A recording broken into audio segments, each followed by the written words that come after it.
So Rob and I are from an organisation called Data Plan. It's a research and consultancy. Rob's a profiler. He's got a PhD in psychology, and he's Data Plan's head of research, behavioural psychologist by trade, I suppose. He's been involved in SO15. You may know that as the Counter-Terrorism Command. He's profiled some of the perpetrators of events like the Charlie Hebdo shooting, terrorist attack in France in 2015. And his research includes publications, a piece of research called Fighting Talk, What Went On Before the Bomb Went Off. So Rob will be talking to us a little bit more about behavioural psychology as we go through this evening. I myself, I'm a maths graduate, Cambridge University maths graduate. I'm also an athletics coach, and I advise companies on how to use office space better by understanding how people behave when they're in office buildings. I'm also the chief executive of Data Plan. Data Plan, we have 5 members of our board, 5 partners. Have we got any The Big Bang Theory fans here? Any people watch that show? Okay, so more the staff than the students. So some of you may recognise it in that. They're all doctors apart from Howard. And Howard is referred to as the Oompa Loompa of science, and that's me. I'm the only one of our board that doesn't have a PhD. So please don't laugh at my attempts at science this evening. So, who do we have here? So anybody from years 1, 2 or 3? Hands? Okay, fab. What's your favourite subject? Physics. Physics. Excellent, I like physics. What about years 4 and 5? Few of you. What are you studying? What are your choices? Music, computer science and history. That's a fascinating combination. Music, computer science, add philosophy for that and you've got a magic little triangle of subjects. Sixth form? Any sixth form people here? Oh, okay, what have we got going on here? English, history, maths and further maths. I did maths and further maths, nice combination like that. Alright, fantastic. And what about staff? What are your subjects? So Rob, we know. Who else have we got? Design, technology and electronics. Design, technology and electronics. Music. Music. English. English. Okay, good balance there then. Okay, fabulous. So I'm going to talk about a few things tonight. We're going to talk about things that we notice or don't notice, actually. We're going to talk about the way in which we form opinions about what we notice. We're also going to talk about when those opinions are formed with us knowing, so when we decide or choose something, and also when those opinions form without us knowing. We're going to talk about the difference between an opinion that we form as an individual, my own personal, unique opinion, and those opinions that sometimes get formed as groups in mass. And we're also going to talk about the difference and similarity between the way machines form opinions and make decisions when compared to people. So, just while I've been talking here, and back to kind of the theme here, would you all agree that it's a fairly complex world that we live in today? What about the staff? I saw a bit of a nod up there. The older ones amongst us remember how simple it used to be in the past. Okay, not completely simple, but certainly a little bit less complex. So in this kind of complex world, it's important to notice what's going on. Has anybody noticed what's going on behind me? What is this? What's a picture of? The sun. The sun, okay. And what's happened to the sun while I've been talking to you? Anybody notice? Is it getting bigger? Is it getting bigger? Very good. Who noticed that? Who noticed the sun was getting bigger? That is good. Not too bad. So, just to let you see how much bigger it's got, that's where it started from. It more than doubled in size. It's the biggest thing that's in this room in front of you, and you know, almost all of you didn't notice it change. And there's 2 reasons why you wouldn't have noticed that. The world around us is full of so much data that we have to filter it out. Our brains are very effective at filtering out the information from what we see, we hear, and there's 2 factors that would have affected your ability to notice that. The first is it happens very slowly. So it took about a minute to go from that size to the double the size that you saw. And things that happen very slowly, our brains don't consider to be too much of a threat. We don't pay a lot of attention to them. We don't think they are urgent. So can we think about anything else around us in the world today that you might care about that's changing slowly and people perhaps aren't noticing as much as you might like? Yeah. Global warming. Global warming, climate change, right? It's happening very slowly. So people, it's easy to think, oh, is it real? Does it matter to me? It's happening so slowly. So this is a process that our brains, it's built in, baked in, this filtering. So we don't notice it, we ignore it. The other thing that happened when that was on screen is that I was talking to you. So you were focusing somewhere else. And again, you choose all the time what to pay attention to and what not to pay attention to. Hopefully you were paying attention to me, but if not, you were probably thinking about something else. What's for dinner or something, but your attention was probably not on this sun here. Right, hello, my name is Rob, nice to meet you all. So, a bit like Chris's son, quite a lot of the data that we process and how we formulate and understand that and interpret it can be sometimes unconscious. And what I want to talk to you a bit about tonight is how that unconscious process can sometimes create a kind of polarisation. So you've got North Pole, South Pole, you have Conservatives, you have Labour government, you have TikTok, you have Instagram, you have get a vaccination, don't get a vaccination, you have pro-life, you have pro-choice. Does anybody have any other examples they can think of where information that is processed is started to create a polarised opinion framework? Anybody? Culture wars. Culture wars, so Black Lives Matter, civil rights issues. Anybody else? Pineapple on pizza. Pardon? Pineapple on pizza. Right, okay, so Pete, right, and the thing about that, the same as Black Lives Matter, and I'm not trying to draw any tenuous links between pineapples and pizza and civil rights movements, but the important thing is that people become quite impassioned about it, right? It's a big deal, right? Whether you have pineapple on your pizza or not, whether, even if it's in a jovial sense, is quite an important issue. The point about that is that in these political and social divisions, those positions become more and more embedded, and the information that is supporting each of those different opinions starts to become built up, and people become selective about how they utilise data. And we've seen that on the television, the BBC, in the way you make arguments in your essays and your schoolwork. When I mention about it being extreme, I've got an example that I wanted just to share with you. So, if you think about very straightforward instructions, thou shalt not kill, for example. So at 10:49 on the 28th of October 2011, Ivan Santiago, who's a normal person with no history of violence, no criminal background, no criminal record, reached into a red rucksack, pulled out a Beretta, and fired it 3 times into the chest in his local street of a normal passerby. Not good, I think we'll all agree. So, how did that information that he processed, and what were the events that led up to that? So, 24 hours prior to that, he had entered and volunteered as a participant with another 184 participants in a hypnosis experiment. Now, some of you may have heard about this before. Has anybody here heard about this? Some people. Gentlemen at the back.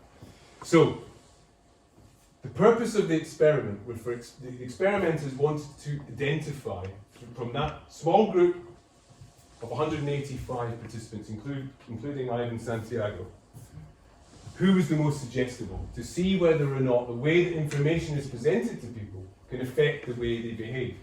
And in this case, to behave in an extreme way. So they did a number of experiments over 24 hours. For example, the participants were hypnotised and invited to go to a restaurant where they were told that when they sat down, the seats that they were sitting on would be hot.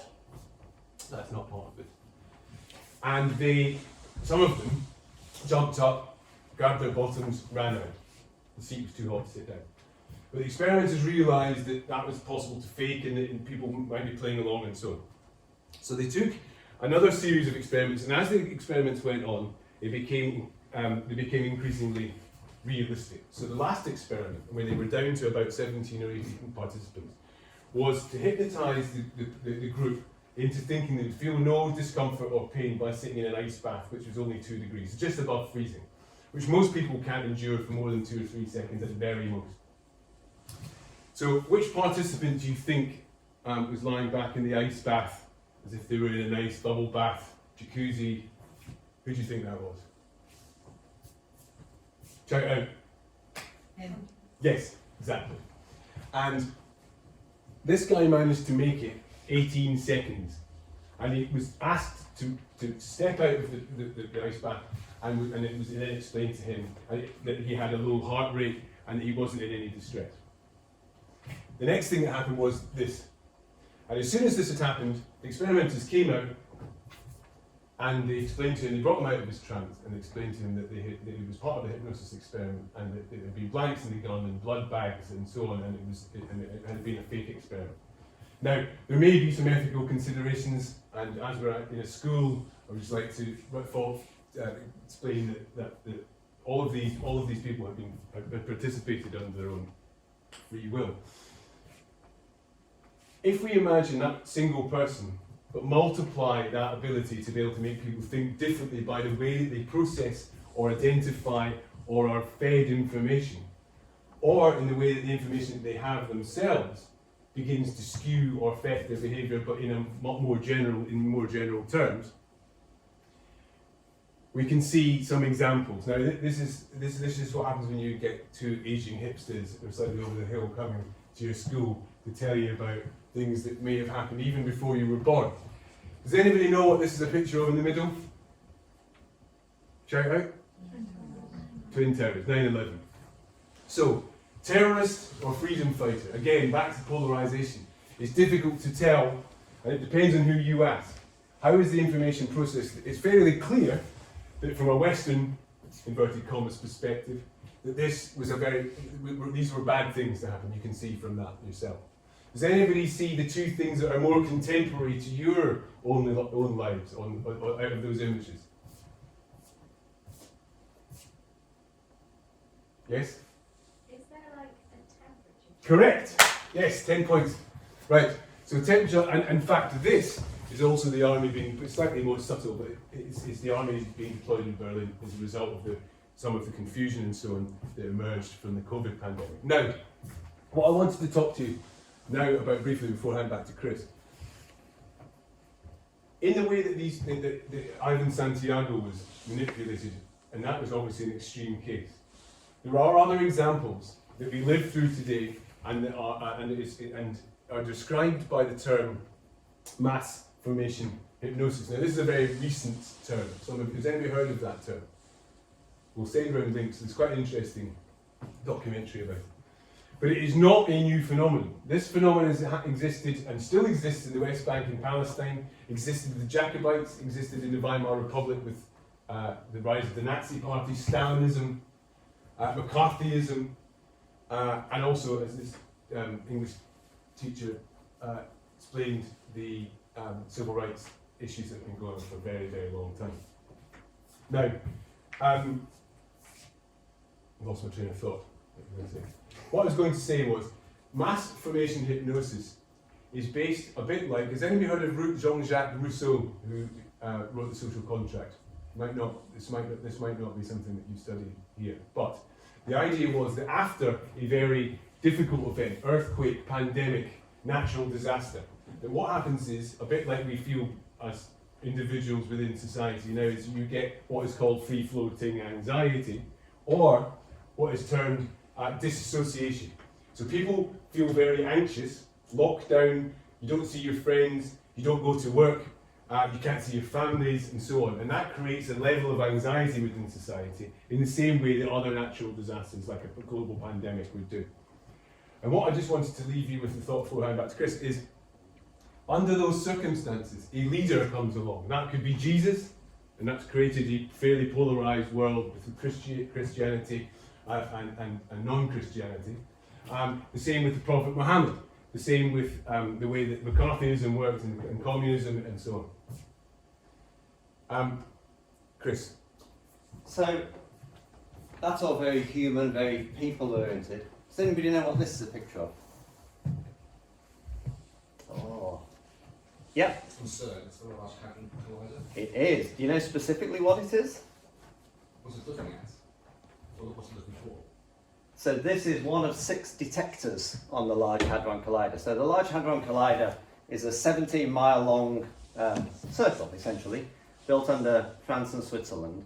And it's used to accelerate particles to very, very high energy states and then collide them and observe what happens, essentially.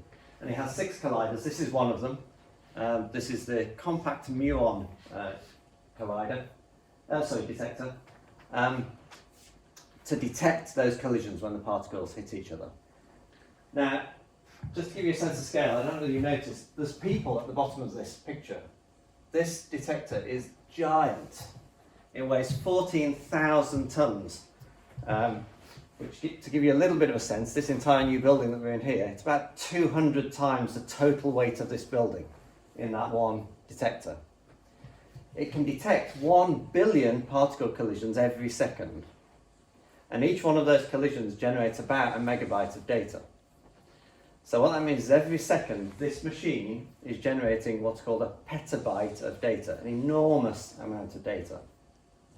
Now the problem with that is that there is no technology on the planet that can process that much data that quickly. So this machine has to filter out most of that data before it can be analysed. And it's got what are called a set of triggers, 3 levels of triggers, which reduce the amount of information coming out of the actual detectors at the centre of this machine, until it's filtered out 99.99998% of all of the data. So another way of looking at that is in 1 second, there's 1 billion collisions that it detects. It only reports out 200 of those 1 billion collisions. And this trigger is designed to effectively filter out anything that is considered uninteresting. Now, there's still a lot of data left, right? So this data that still comes out is distributed for analysis. The connection it needs is about 1,000 times bigger than a good home broadband connection. That's the kind of volume of data. And it goes into 42 countries, over 170 facilities, 900,000 computer processors to process the data that's left, this 200 out of 1 billion. So you can see an enormous amount of information goes to all of these facilities, and then scientists, physicists mostly, try and learn from that data. There's over 12,000 scientists that use that data on a daily basis. So that's 12,000 people making decisions based on information. 0.00002% of the information is what they're making all of their decisions on.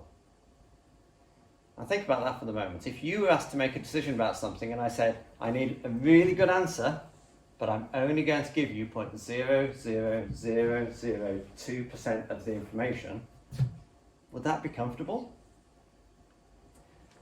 Right, so the point here is that all machines do this because machines, like us, are seeing an enormous amount of information. We have so many detectors, not quite at this scale perhaps, all around us, in our phones, in our computers, and we have this constant process of filtering in order to make a decision.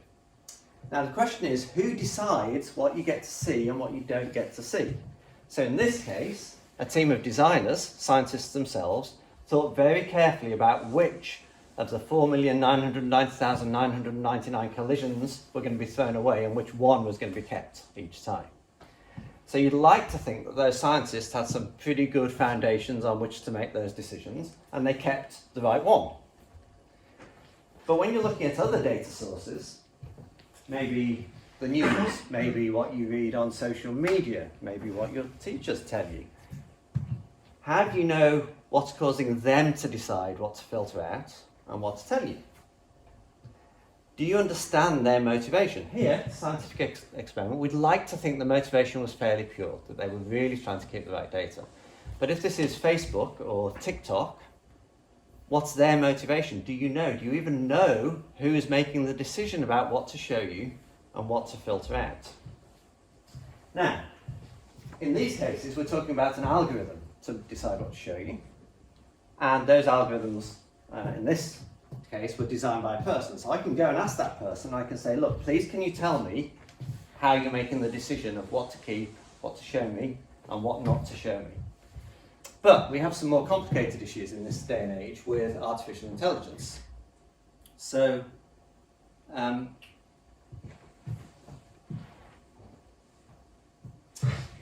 what's that a picture of? It's not a trick question. Guns.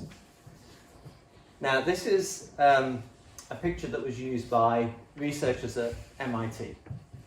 And back in 2017, they wanted to test a piece of technology that Google had produced called the image classification engine. And the Google image classification engine had one job. You showed it an image, and it told you in words what the subject of the image was. So the MIT researchers showed the Google image classification engine that image, and Google said, it's one of these things, with a percentage to say how confident it was. Not a bad job, you'd think, right? So it's done a pretty good job there. But the MIT researchers were then wondering, okay, could we fool this algorithm? Could we make it think that these are not guns? And what they did is they made tiny, tiny changes to this image. Now, one thing to understand about this artificial intelligence that's doing this classification is it's what's known as a black box algorithm. And what that means is we don't know what's going on the inside of it.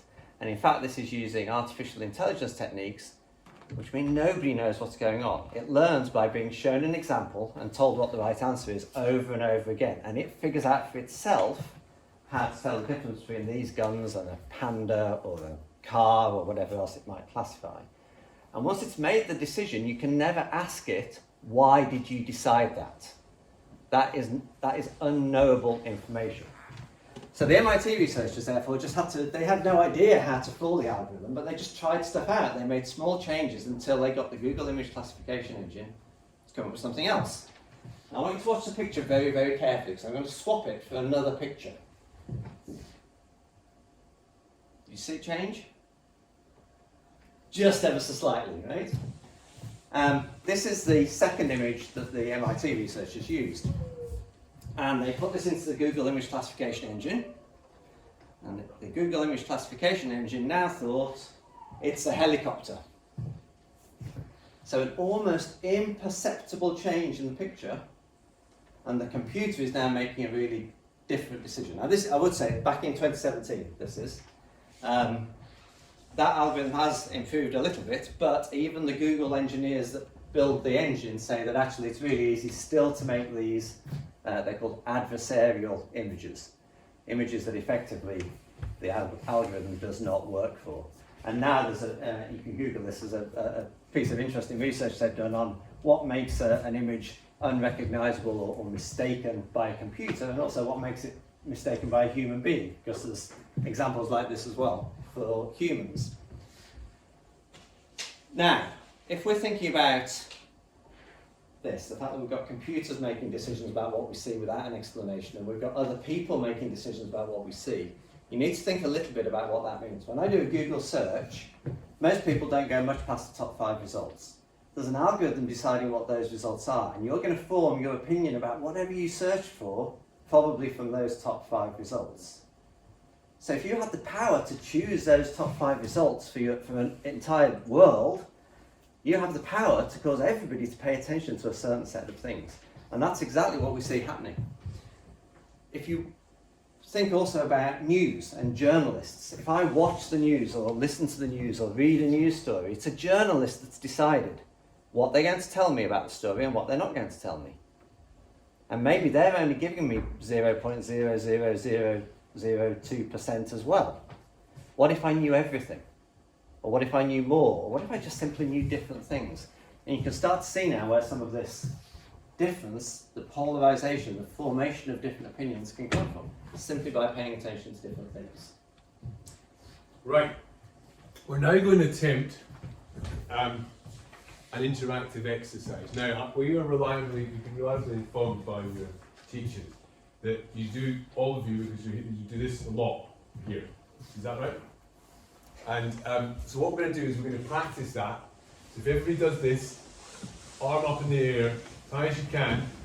Even this, that's right, there we go, reluctance, but right, okay, right, now, include, and the teachers. Now, you keep your arms up there. Now, nobody can put your arm down until Chris says put your hands in your lap, okay? Keep your hands up nice and high, nice and high. Okay, hands down. Very good. We've come to the wrong school, Chris. No. Right, so, Alright, so we're gonna. Alright, now you can all put your hands in your lap. Thank you.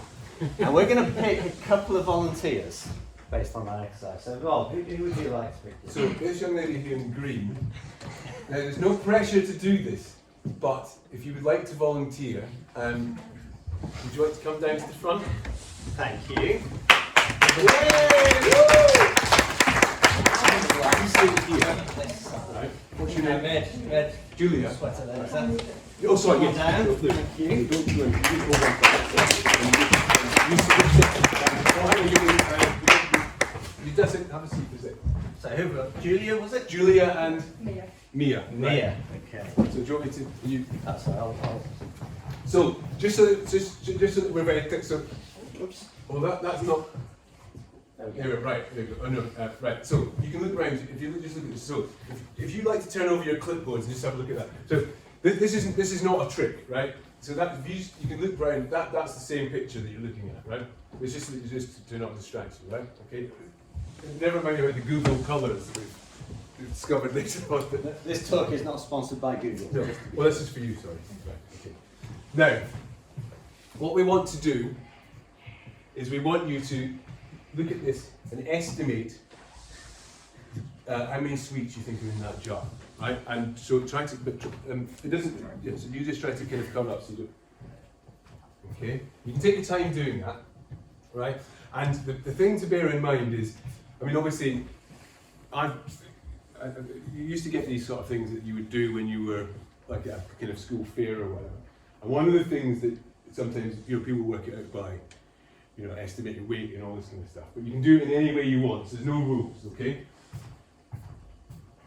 And then what we're going to do, once you just let me know when you've worked out. This is, if you get it exactly right, Chris is going to give you £100. All right?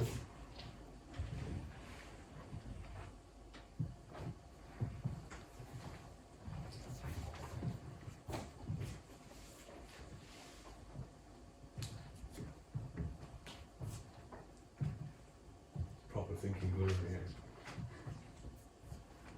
We just write what we Just write down whatever number, just whatever your estimate is. Okay? Right. Now what we're going to do is we're going to ask your colleagues here, including your teachers. I think we're using teachers for this as well? Teachers can join Yeah, I in think as so. well. I think that's right. So what we're going to do is, who would like to volunteer to make an estimate? This young lady here. 35,000. How many? 35,000. 35,000. Right. Anybody else like to volunteer an amount?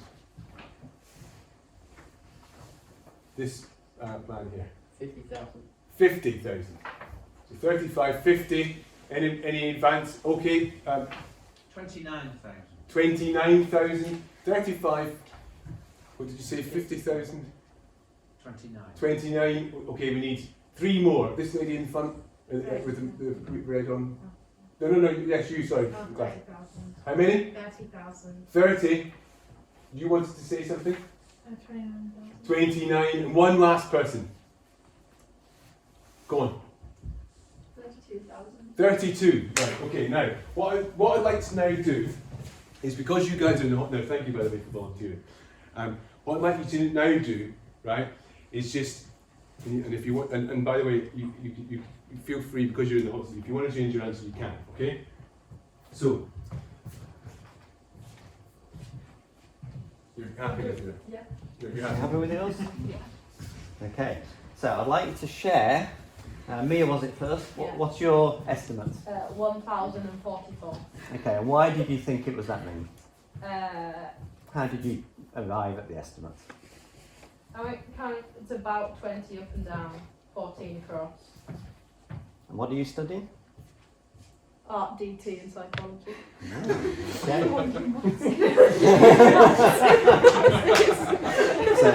So Julia, wasn't it? Yeah, Maths, further maths, yeah? Yeah. Right, okay, how did you do Don't it? What was your number? 447. 447. And how did you come to that? Picked some random digits that seemed to fit, maybe. So intuitively. Yeah. Okay. Now neither of you chose to change your answer. They had quite different ideas from you. So Mia first, what made you stick with your 1044? I mean, I'm very unlikely to be right, so I might as well go with what I picked. Okay, yeah. And Julia, how about you? I mean, I guess scale. I just thought the scale point. So you thought because it was so much bigger on the screen, maybe they overestimated. Whereas intuitively for you, with a smaller picture, you were thinking, Yeah. okay. Right, so if you want to leave those on the chair, you can go back to your seats now. Big round of applause. Thank you very much. Okay, so I'm going to let you two into a bit of a secret. The audience, they weren't guessing. So while you were there thinking about it, the audience had these instructions, and I was showing them the numbers that they had to say. I was showing them the right way up, I think, mostly. Rob, do you want to talk us through a little bit about what's going on there? So, a psychologist called Ash, very, very long time ago, created a conformity experiment, and it's actually done in a slightly different way. There's lots of variations of it, but the idea, a bit like what Chris has been talking around in terms of the machine learning and the artificial intelligence, and what I was mentioning before about the way that people become polarised in their views and they utilise data in different ways and they interpret information. Now, what sometimes happens in these experiments, and I think it is testimony to all of you, in particular the two volunteers, that you stuck to your guns. But I think we can all agree that, and actually the reason for the conformity experiments back in the 70s and since then, is that quite often when 19 other people in a room say something completely different from you, there is a degree of pressure to change your answer. I certainly would have done it, right? In fact, I would have done it without even knowing what this actual experiment was about. The point is not whether you change your mind or not. The point is about having the awareness that there is, I mean, you were aware that those answers were wildly different from what you had written down. Is that a fair assessment? And did that make you feel like you wanted to change your answer? Or did you think that you were being tricked? Or did you think that you thought, no, I'm just going to stick to my answer? Julia, what did you think? I mean, it seemed a little suspicious that suddenly everyone's answers were in the 10. Right, so you were slightly suspicious. Right, okay, so that's fine, okay, that's fine. And what about you? I mean, yeah, that as well, because you can't possibly fit 39,000. Right. So, in other words, you thought for yourself, right? So, actually, we can just... Well done, teachers. Right, but the point is that in other situations, it's okay to conform sometimes and think, well, I'm just going to think what everybody else is based on this information. These other people have said these things to me. This is information that's been presented to me, and this is the decision I'm going to make. And on the other hand, it's all right to stick to your guns. And in this case, I'm delighted that the future of the UK's greatest minds are actually thinking for themselves, which is a very good thing. The point is that knowing both of those pieces of information, you can therefore make a decision whether to go your own way or to conform. And I think that's the point. Yes, great. Yeah, so really just to wrap up, and we'll give you, oops, not all the way past there. Hopefully what you've seen this evening is that there's different ways to think, that you can think for yourself, you can think through others, either consciously or unconsciously. So you might be manipulated by what's in your TikTok feed or what you see on the news, where somebody else is making the decision about the information you get, or you may be able to make a decision for yourself despite all of that information that's around you. And what we really like you to encourage you to do, as Rob said, is to notice that difference, notice when there's information that may be leading you in one direction, but you also have a reason to doubt that. Recognise that you have a choice. If you can recognise you have a choice, that's the game, always, because then you can make a choice.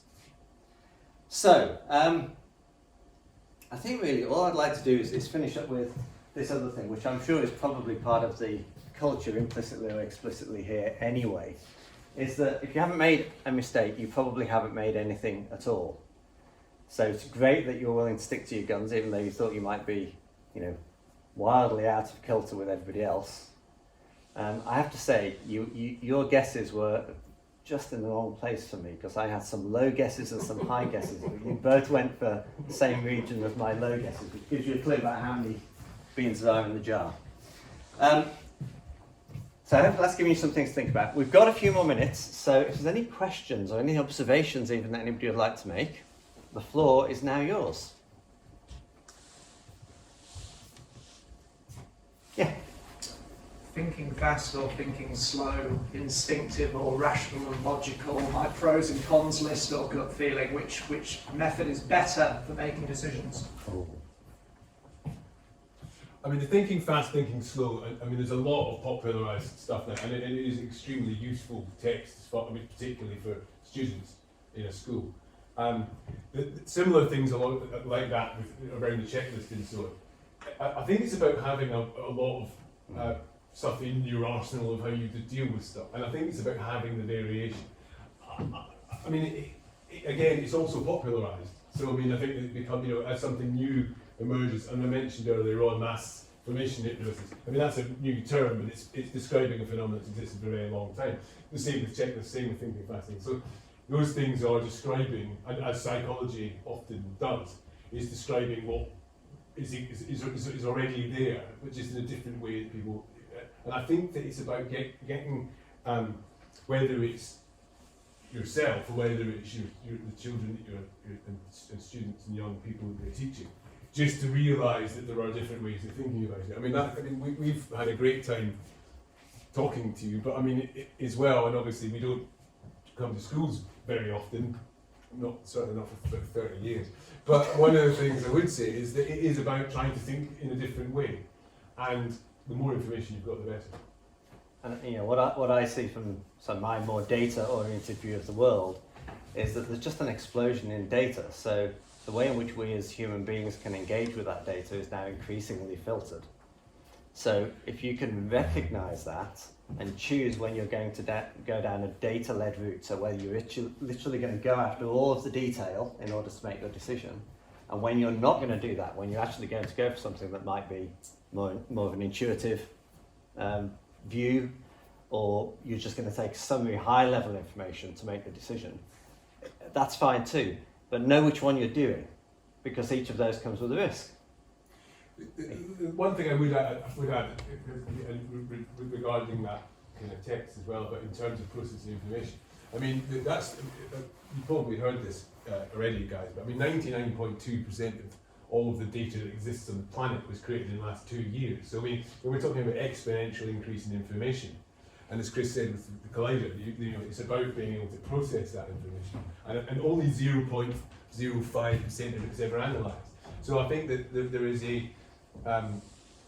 it's a kind of perfect storm of increasing amounts of data and also more difficult questions. I think it's worth bearing that in mind. Any other questions? Yeah. What if science-based facts? If that's wrong, then how are we meant to make a logical decision for surely science should Yeah. be right? Do you have a science decision in mind? I have one. As for example, if the doctor tells you if you go to a doctor and you have an illness, but they say that nothing's wrong, and they give you all the science facts, but then you know something's wrong, how am I meant to make a decision? It's difficult, right? Yeah. So this is, in a sense, a great example of exactly the point about filtering, because what you're getting there is the doctor's view. Now, they're an expert, right? So you'd hope it's a valid view. Just like the scientists that designed the Large Hadron Collider detector, scientists, you've got to hope that they're selecting the right information to share with you, and the information that they have been basing their decision on was also the right information. I think it's probably reasonable to assume that they make that decision in good faith, so they're not lying to you, right? They're telling you their genuine belief. But of course it could be wrong. I did see some of the data about this, but it's now over a year ago and I can't quite remember, but when you look at what's known in medical science, it's a drop in the ocean. I mean, it really is. There's so much more that we don't know than we do know. So when a doctor or a surgeon or a consultant of any kind is making a medical decision, you know, there's a good chance that a lot of it is just based on an experience, and oftentimes still, unfortunately, an individual, personal, lived experience, not even necessarily shared experience, although that's improving. So how do you know whether it's right or wrong? You don't really. There's a degree of trust. Now, this comes back to the question about our thinking styles, and if we might intuitively think that doesn't sit right, then maybe we should try and dig a little bit further. How far you can dig depends on the situation, doesn't it? The one I had in mind there was vaccinations. What does the science tell us about vaccinations? Now, I'm not going to ask people to kind of show hands and say whether you've had vaccinations or not. UK policy is that we should all have vaccinations, and there's definitely scientific evidence that vaccinations help. But we're now entering a stage with the pandemic, with the Omicron variant, and presumably with what will come next if this disease follows the course of previous similar diseases, where it becomes less clear the extent to which vaccination is the solution. Can I ask you an extension question? Bear in mind that for anti-vaxxers, it's not about the science. So trying to convince them by using scientific arguments won't get you anywhere. Right. How do you therefore approach getting more people vaccinated in a country where particular people decline to do so for reasons that have nothing to do with the science? What's the approach to that? Well, I mean, so one thing, so for this young lady here, I would just add, and I've got something I want to share about that. But one of the issues, and I mean, we talked about Google earlier on. I mean, everybody was like, don't, you know, if you think there's something wrong with you, don't look up, because then everybody thinks, well, I've got this and I've got this, and it fit on, and you look up symptoms and you think, and then that creates anxiety. And that's the way of the world now, right? Everybody thinks they've got something wrong with them, and they go to the doctor. And then there's actually the medical training that is allowing people to see that. But what is actually allowing people to be more effective in, as a doctor, Chris saying, is in that terms of that diagnosis, is, I suppose, it's a triage system. You go to a GP, and if you need to go and see a specialist, you go and see a specialist. And those specialists are seeing 5,000 people every month who've got identical one specific thing wrong with them, and they become specialists in that. And actually it is a combination of their medical training and the information that you're providing and your own intuition about how you feel, combined with the fact that they see the same thing over and over and over again. The point about the vaccinations, I think, is that all of that presupposes that a mass, that starts from the premise that everybody should be vaccinated. Now, I'm not an anti-vaxxer, but I increasingly feel as if I say something that is a bit like, in terms of the mass formation kind of hypnosis, or not hypnosis, but mass formation behaviour, is that we've seen time and time again that, as you know, Novak Djokovic, right, is now creating headlines the same as lots of other people in the same, and you have, you know, ICU doctors and consultants in King's College London saying, I have the same number of antibodies because I've caught COVID, I don't want to have a vaccine, but yet I've got no staff, but yet we're going to dismiss you from working when there's a shortage of. So there is a balance. I think that older people and so on should probably be vaccinated, and I think that there's a lot of evidence to support that crazy. If we are creating antibodies and we're continuing to vaccinate, for example, children who have been based on an alpha disease, when we're now on something which doesn't affect them. If I offer this young lady here a paracetamol, and if she doesn't have a headache, she's not going to want to take it. Now, I'm not anti, for example, insulin for diabetics or anti-contraceptive pill for people who don't want to have children. But at the same time, I wouldn't give it to people if they didn't require it. And no children die of Omicron. So, I mean, to use your example, then, how do you persuade someone that they're not feeling very well so that they take the pill, even if they're not actually feeling very well, as it were? So how would you persuade someone to take something that they don't see any benefit to them? What's the approach to that? Well, I think there are two ways of doing that. I think that what's happening now is that they're creating a situation where people feel ostracised. And if you look at the rest of Europe, people are starting to say, well, people are living completely separate from society because they are deemed as being anti-vaxxers, when in fact they're not. They just don't want to, they're exercising their right to choose not to have a vaccine. Some people should have it and some people shouldn't. I think to make people do it without the right information is dangerous. And I think that what we don't want, I mean, a bit like the examples we used earlier, what I would like not to happen is to end up in a situation where we look back on this and go, oh my goodness, we've made a terrible mistake. And everybody's got myocardia and pericarditis and, and so on. And that is if that was conferring an advantage by giving children a vaccine, beyond the risk, which is very infinitesimal, of them getting something as a result of the vaccine, which I don't think is a massive risk, but that balance doesn't really exist. And I think that it's about providing information. Sorry, that was just like, sorry, we're on a holiday. I'm non-anti-vaccine and screaming. Sorry about that. Rob and I spent last year actually on an expert panel in the UK advising businesses on the response to COVID, so it is a topic that's pretty close to our hearts. But I think your question's a good one, and Rob asked it a little bit earlier. So part of it is mass formation, right? That's what the government are doing. They're creating a culture in which the only right thing to do is to have a vaccine. And pretty much at that kind of scale, that's probably the only thing you can do, other than compel it, of course, as I think they're starting to in one or two other countries now. You effectively fine people like Greece. You get fined if you don't have a vaccine. Those are the two methods you have at your disposal. We've chosen effectively the mass formation approach, which is here working pretty well in terms of getting people to comply, but of course it's not 100%. And even if you compel people, of course, it won't be 100%. It's just a different relationship with your society. Yeah. What's the difference between thinking mathematically and thinking with psychology? Well, that's a good question. Ooh. You can go first. You're talking to a mathematician and a psychologist, so obviously thinking like a mathematician is better.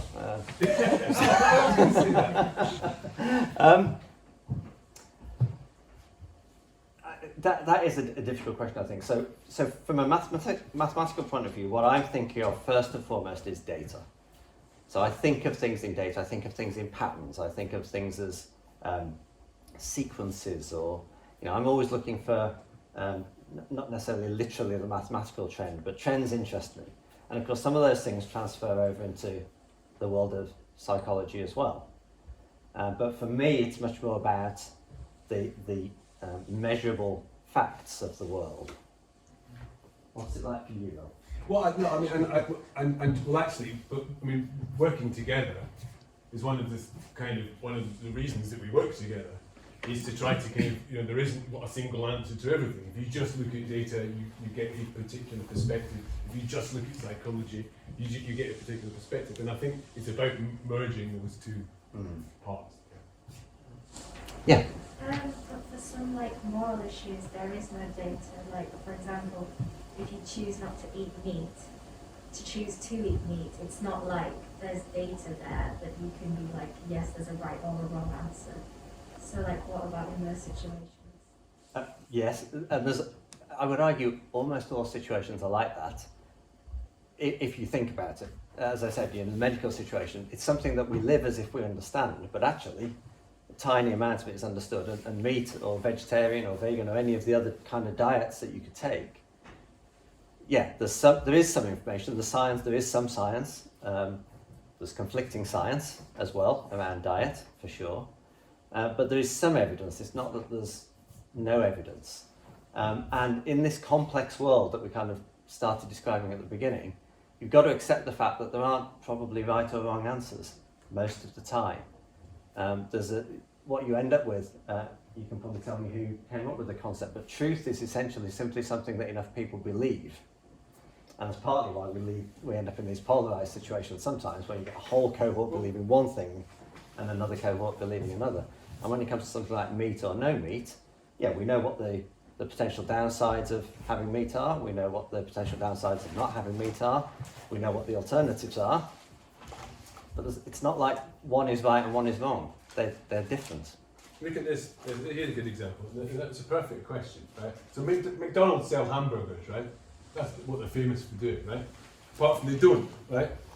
They sell hamburgers, but this is McPlant. I've written my copious notes down here. But the point is that McDonald's is synonymous with hamburgers. I mean, that's the whole point of it was made out of meat and it was a burger, right?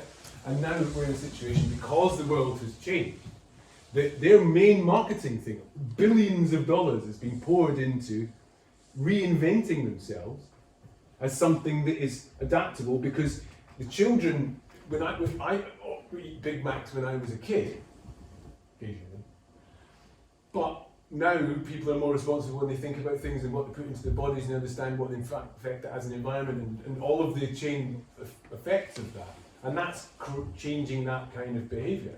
And so you are bombarded with that kind of, I'm very anti-McDonald's, but actually they do, so they go, well here's a burger made out of a plant. And so, yeah, I think it's complicated. And also ask yourself, why do you care?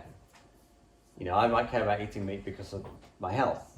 I might care about eating meat because of the environment. I might care about eating meat because I think McDonald's are a terrible company and I don't want to make them any more money than they already have. I don't think that, by the way, but just might be a view I take. We've got a long list of disclaimers. Do you have a particular, reason for asking? What's your? I'm vegetarian myself, and in my household, my mum's vegetarian as well, but she grew up vegetarian where she gave me the choice.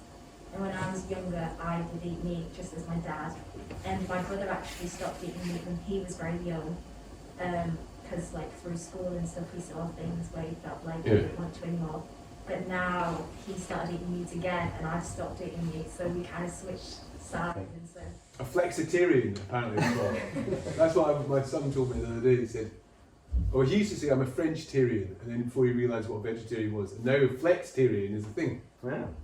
Who knew? So, with just like the machines, the way they learn, same with people. There'll be lots of factors that would influence your decision about whether to eat meat or not, and you may be conflicted on some of them. So I eat meat, but I am conflicted because I absolutely appreciate the impact on the environment, which I'm not entirely comfortable with. So, I love the taste. I don't have anything against the production of meat, but I do have an issue with the environmental impact of meat.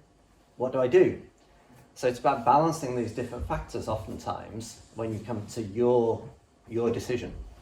From what you've been saying, everyone in here thinks they've got freedom of thought, but none of us do, because we're all being manipulated all the time by external factors that cause us to make decisions even if we're not conscious of that. Does anyone in here have freedom of thought? I think we had two people that showed a pretty high degree of freedom of thought.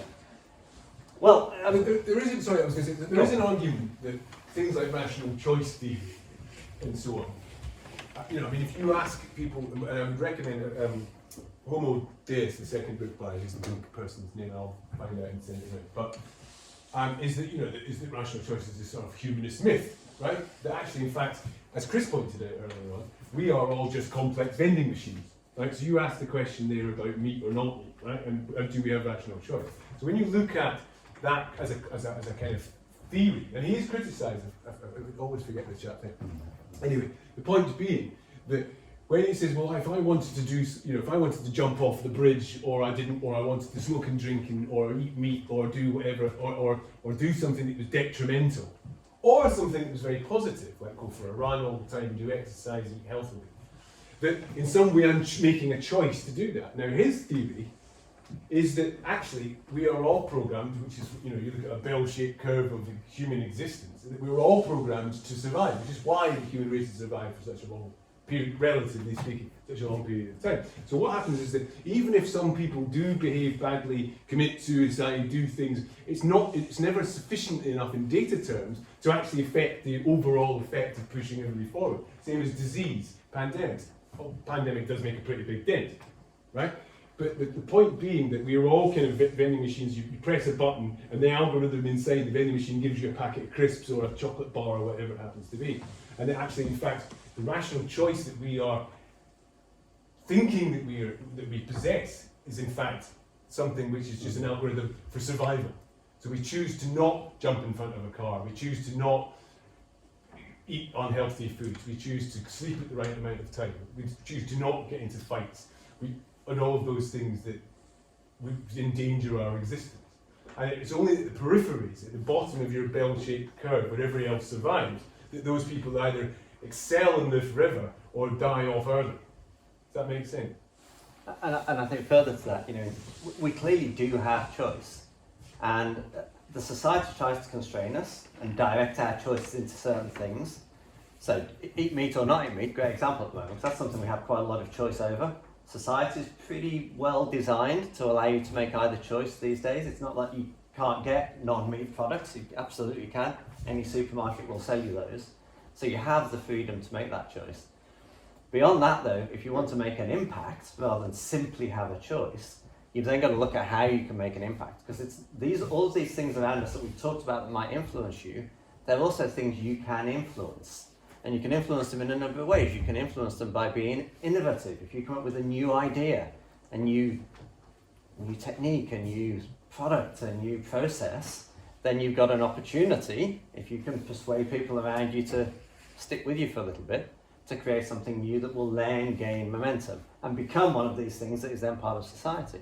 You can also go the other way. You know, if you want to campaign, you can create a movement around whatever your theme might be. I mean, look at climate change campaign groups. There's lots of those, lots of different techniques, lots of them very effective. And also led by young people. Yeah.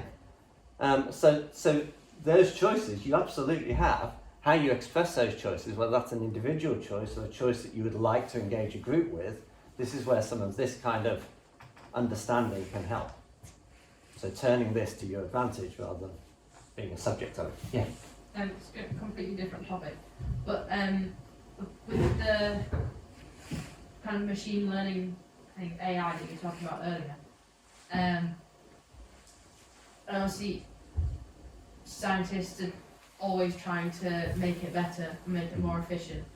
But do you think either have we already passed a point, or are we soon going to pass a point where AI becomes unstoppable, kind of? So you ask, Self-aware. yeah, you ask an AI to do a job and it will literally stop at nothing, and humans can't even shut it down.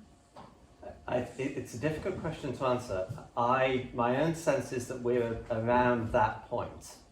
At the moment, the machines that have the kind of capabilities that could end up being dangerous for us tend to be relatively isolated. Machines that are less dangerous to us are incredibly well networked. My fridge talks to the internet, but I doubt that my fridge is going to do me a lot of damage other than possibly keeping the chicken at too high a temperature. But that same technology is used. That's right. Right. So all it takes, and I think the danger is not by, it's like most dangers, it's not going to be by design. It's going to be because somebody finds an exploit or a loophole that they can hack, and it will probably be somebody perpetrating terrorism, I would imagine, that would first find that hole. We could be quite close to that. Now, that sounds quite gloomy. I mean, the good news is that this is a constant battle that's going on all the time, and both technologies, offensive technologies and defensive technologies, are moving so quickly that even if somebody does find that exploit, it might not be the end right now. There's a good chance that somebody will be able to mitigate it in some way. It's not like these risks are not quite well understood. But you know, as with much science, you can't really go backwards. You can't put things back in the box once they're out. Yeah, I think it's a really excellent question. I think there are different tiers to the risk, like Chris is kind of saying. But I think in particular, the kind of the networked element of it, where you think such a fridge, you've got smart homes and all that kind of stuff. It's not just that, it's things like your medical records are in a computer, your school exams are in a computer, your criminal records in a computer. Whether you know, and the more things are floating around in that ether, if something does happen where that is corrupted or it breaks down, in the same way that data is the new oil and all this kind of stuff, right? There is a massive risk that suddenly streetlights don't work and everything is powered. And if it's not even about something which is sinister, is that if it breaks down, then we're so reliant on it that you could end up with the water doesn't get cleaned and sanitized by or distilled or whatever, and there are knock-on effects. But as Chris says, there are contingencies for that.